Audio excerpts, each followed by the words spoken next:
Iran ने अमरीकी अड्डों को फिर बनाया निशाना। अमरीकी अड्डों पर फिर दागी मिसाइलें। जंग बंदी की उम्मीदों को फिर से लगा बड़ा झटका। मिडिल ईस्ट में एक बार फिर खतरे की घंटियां बजने लगी हैं। आप देख रहे हैं न्यूज़ 18 का सोशल मीडिया प्लेटफॉर्म। मैं हूं विशाल आजम। चंद रोज कबल तक ऐसा लग रहा था कि अमेरिका और ईरान के दरमियान जारी कशीदगी में कमी आ रही है और शायद मुज़ाकरात यानी डायलॉग का रास्ता खुल जाएगा। लेकिन अब एक नई पेशरफ्त ने खित्ते को दोबारा जंग के साए में धकेल दिया है। अमेरिकी फौज के मुताबिक ईरान के इस्लामी इनकलाबी गार्ड्स यानी IRGC ने मंगल की शब मिडिल ईस्ट में मौजूद अमेरिकी अफवाज को निशाना बनाया और निशाना बनाने के लिए मुतअद्दिद बैलिस्टिक मिसाइल फायर किए। जी हां, यह खुद अमेरिका मान रहा है इस बात को कि ईरान ने बैलिस्टिक मिसाइल फायर किए। अमेरिकी सेंट्रल कमांड सेंटकॉम का कहना है कि तमाम मिसाइल कामयाबी के साथ तबाह कर दिए गए। यह अमेरिका का दावा है, लेकिन ईरान का दावा क्या है यह भी आपको बताएंगे। जैसा सेंटकॉम का कहना है कि मिसाइल को इंटरसेप्ट कर लिया गया और कोई जानी या माली नुकसान नहीं हुआ।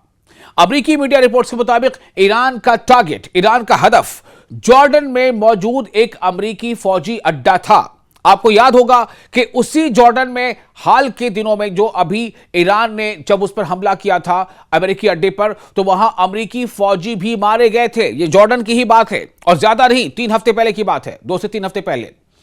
तो अब अमेरिका ने फिर से एक बार माना है कि जॉर्डन पर ईरान ने अपनी बैलिस्टिक मिसाइल दागे, लेकिन सेंटकॉम का कहना है कि इसे हमने इंटरसेप्ट कर लिया है।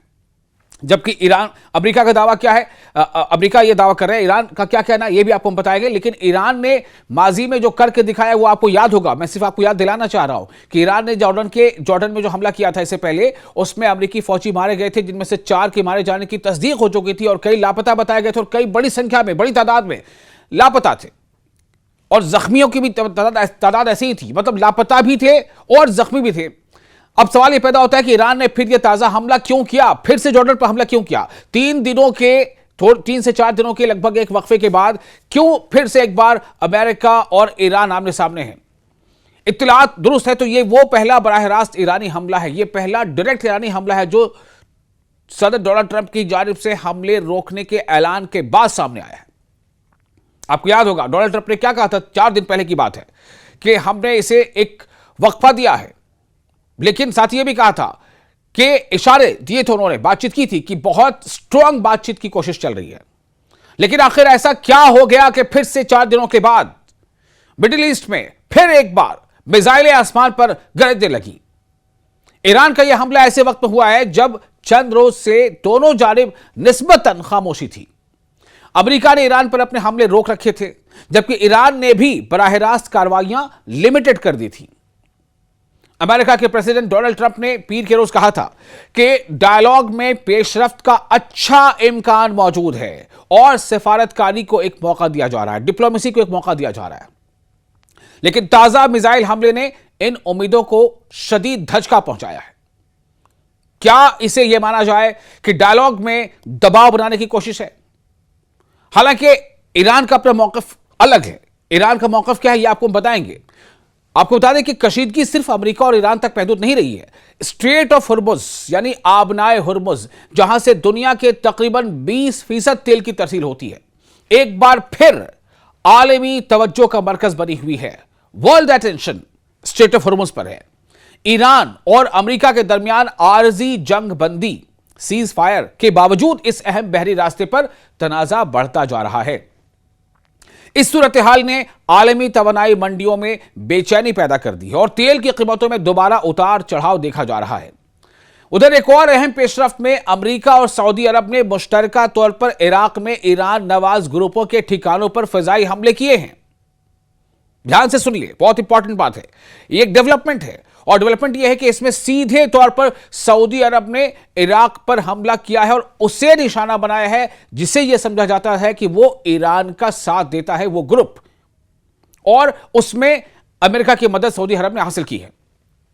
अमेरिका और सऊदी अरब ने मुश्तरका तौर पर ज्वाइंट ऑपरेशन के तहत इराक में ईरान नवाज ग्रुपों के ठिकानों पर फिजाई हमले किए हैं। रियाद और वॉशिंगटन का दावा है कि यह कार्रवाई सऊदी तेल तनसीबात पर हालिया ड्रोन हमलों के जवाब में की गई है। अमेरिकी सेंटकॉम का कहना है कि गुज़िश्ता चंद दिनों में 30 से ज्यादा ड्रोन हमले अमेरिकी मफादात और सऊदी तवानाई तंसीबात को निशाना बनाने की कोशिश थी। अब सवाल यह पैदा होता है कि क्या इसीलिए ईरान ने जॉर्डन पर अमेरिकी अड्डे पर निशाना साधा? क्या इसीलिए ईरान ने जॉर्डन के अमेरिकी अड्डे पर बैलिस्टिक मिसाइल से हमला किया? ठीक है, सेंटकॉम यह कह रहा है कि हमने सारे मिसाइल को इंटरसेप्ट कर लिए। क्या वाकई सारे मिसाइल इंटरसेप्ट कर लिए गए? क्या माजी में ऐसा हुआ है? बड़ा अहम सवाल है। अगर नहीं, कुछ मिसाइल भी अगर टारगेट पर पहुंचे तो जाहिर है जबरदस्त नुकसान हुआ होगा। रिपोर्ट्स आ रही हैं, जैसे जैसे रिपोर्ट्स आ रही हैं आप तक सामने लेके आएंगे। इराकी हुकूमत ने जहां पर सऊदी ने अमेरिका के साथ मिलकर हमला किया था, इराकी हुकूमत ने इन इल्जामात की तहकीकात का हुक्म दे दिया है, जबकि ईरान नवाज ग्रुपों ने इन हमलों में मुलव्विस होने की तरदीद की है।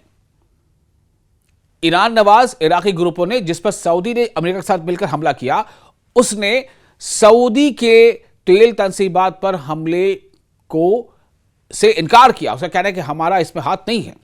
इन जैसा कहा जाता है कि ये ईरान नवाज ग्रुप है, इन ईरान नवाज ग्रुपों का कहना है कि सऊदी अरब के इल्जामात बेबुनियाद हैं। इस दौरान यमन के हौसी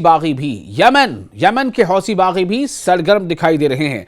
हौसियों ने दावा किया है कि उन्होंने सऊदी बहरी जहाजों की नकल हरकत में रुकावट डाली है और बहरे अहमर यानी रेड सी, लाल सागर के अहम समुद्री रास्तों पर दबाव बढ़ा दिया है।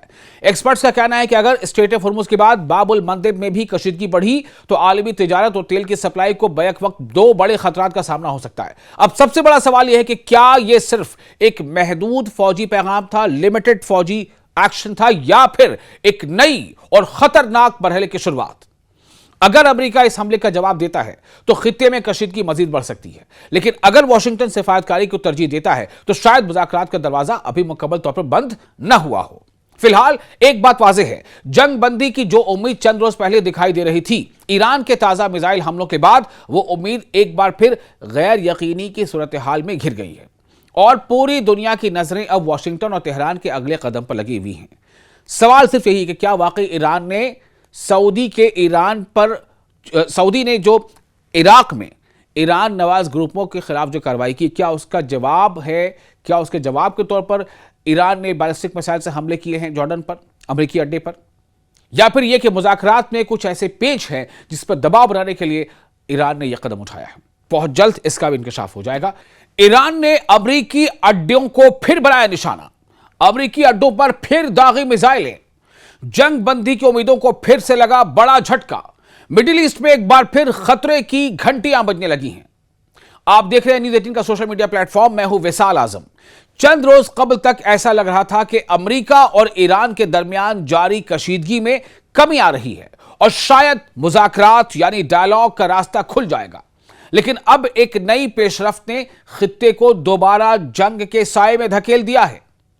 अमेरिकी फौज के मुताबिक ईरान के इस्लामी इनकलाबी गार्ड्स यानी IRGC ने मंगल की शब मिडिल ईस्ट में मौजूद अमेरिकी अफवाज को निशाना बनाया और निशाना बनाने के लिए मुतअद्दिद बैलिस्टिक मिसाइल फायर किए। जी हां, यह खुद अमेरिका मान रहा है इस बात को कि ईरान ने बैलिस्टिक मिसाइल फायर किए।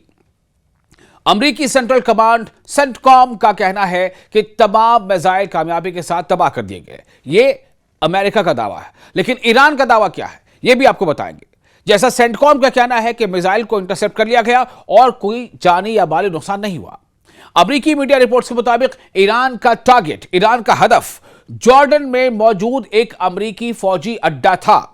आपको याद होगा कि उसी जॉर्डन में हाल के दिनों में जो अभी ईरान ने जब उस पर हमला किया था अमेरिकी अड्डे पर, तो वहां अमेरिकी फौजी भी मारे गए थे। यह जॉर्डन की ही बात है और ज्यादा नहीं, 3 हफ्ते पहले की बात है, 2 से 3 हफ्ते पहले। तो अब अमेरिका ने फिर से एक बार माना है कि जॉर्डन पर ईरान ने अपनी बैलिस्टिक मिसाइल दागे, लेकिन सेंटकॉम का कहना है कि इसे हमने इंटरसेप्ट कर लिया है।